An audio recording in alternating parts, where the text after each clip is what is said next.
បាទសុស្ដីបងប្អូនឥឡូវនេះមកយើងមកធ្វើការចាប់ត្រីក្រាំទៀតហើយតំបន់ដែលយើងកំពុងតែចាប់នេះគឺនៅក្នុងគេហៅថាតម្រាយហើយនេះគឺប្រូភ័ណ្ឌកំពុងតែអោនជន់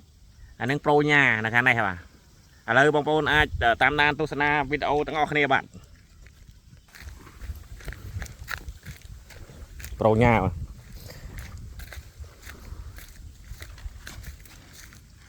នេះតំបន់យើងទើបតែមកសាកល្បងថាតើកន្លែងនេះវាមាន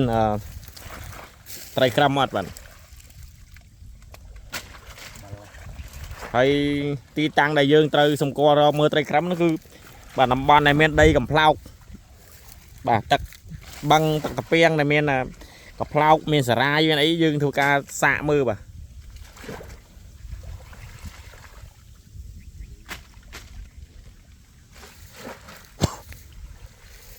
ឥឡូវនេះយើងគ្រឿងអត់ទាន់ឃើញបានជាលទ្ធផលទេបាទ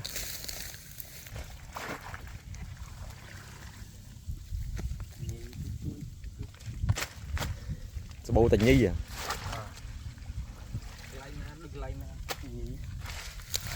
តម្រុំប៉ះឈ្មោលមួយនិយាយ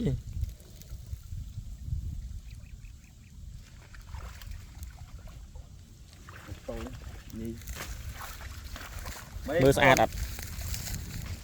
ស្អាតញីឈ្មោលញីយកឈ្មោលអូបងប្រុសផាន់បានហើយប្រុសផាន់បានឬយើងទៅមើលបាទចង់ឲ្យបងប្អូនស្គាល់បងប្អូនមួយចំនួនបានស្គាល់នៅរឿងត្រីក្រាំឈ្មោលឬក៏ញីបាទនេះឈ្មោលនេះហើយពណ៌គឺស្អាតខុសប្លែកពីបាទត្រីក្រាំញី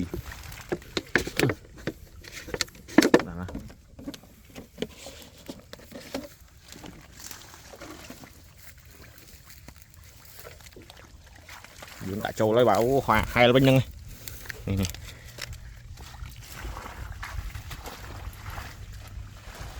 ឥឡូវយើងចាប់ផ្ដើមទៅរកទៀតហើយនេះប្រូភ័ណ្ឌបាទ